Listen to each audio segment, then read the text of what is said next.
City. You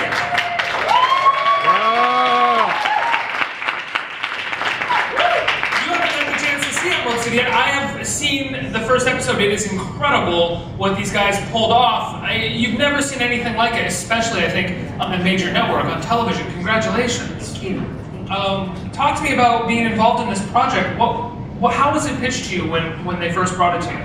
Was Tarsem Singh involved right away? No, not in my case, but I think in your case he was. Obviously, I wasn't pitched for it. I obviously had to go through the process of auditioning, and when I first got the pilot and the sites to go to audition for, I kind of just read it. I was like, it's 10 pages. I'm not gonna bother. Like, it's Dorothy. I'm Hispanic. This is an iconic American show.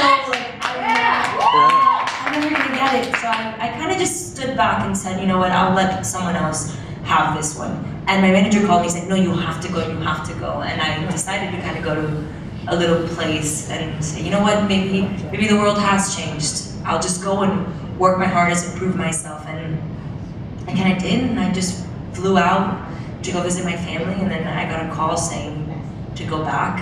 And then, you know, maybe a month later, I got a phone call while I was in Colombia having chocolate souffle that I had gotten the part. And it was so unexpected for me. I would have never imagined it in a million years. Did you ask them, like, were they initially looking towards the idea of a Latina Dorothy, or was it? Of course I asked. That was the first thing I asked. But no, they said that they were just, you know, looking for the perfect actress to play Dorothy, and I guess they thought that was me. That's amazing. Yeah. And now, you guys were telling me in the green room that you shot the whole show, all 10 episodes together, basically like a 10-hour movie, right? Were you aware that it was going to be like that when you auditioned as well? No. So when did that come up in the process, that it was going to end up being like this, in terms of? When did it come up for you?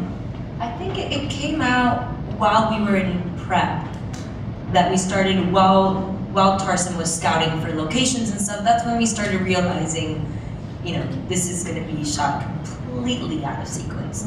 So it was pretty later on for me.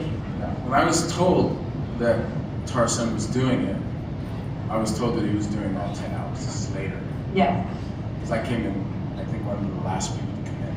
And I had heard on another, I actually was here for Magnificent Seven, but I was actually on the set of Magnificent Seven when I heard that Tarsem was doing that. I was doing Emerald City, and that he was doing all 10 hours. I immediately wanted to get involved in it because of that. Yeah, I hadn't even read the script or anything. But the idea of Tarsem Dermar shooting 10 hours of content for television, you know, it's pretty amazing. It's rare that we get like a Tarzan film. I mean, he doesn't make, in regards to the films that are more like The Cell or more like The Fall, The Cell which you were a part of, it's rare that we get this. And Emerald City is so beautiful in the vein of those first two films of his. Were you excited to sort of help him sort of bring that vision back a little bit? I was. I mean, he agreed to let me do it right away. I still had to get permission from NBC and David and Sean Cassidy and David Schulman, the showrunners, and the people over at NBC.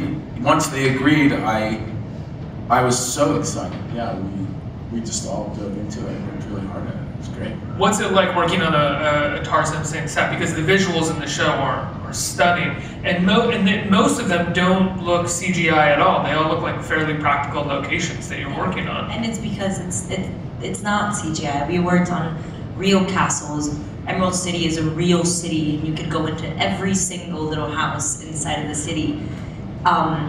He doesn't believe in CGI. We shot, you know, the tornado scene when I got taken out from in the cop car. I think you guys just watched that.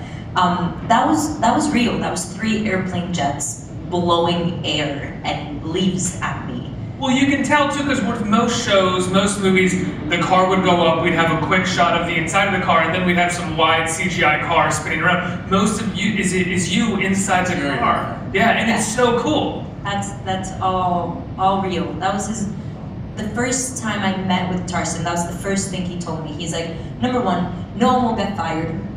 Everyone will learn from their mistakes, which was really revealing relieving for me. Were you nervous that you were making a lot of mistakes? Of course, when you're not up and coming actor, your biggest fear is to get fired the second you open your mouth on your first scene. So that was it helped me relax a lot. And the second thing he told me was that everything was going to be tangible for me. You know, every set, every costume, every prop, everything was going to be real. Nothing was going to be fake. That's been a lot. Yeah.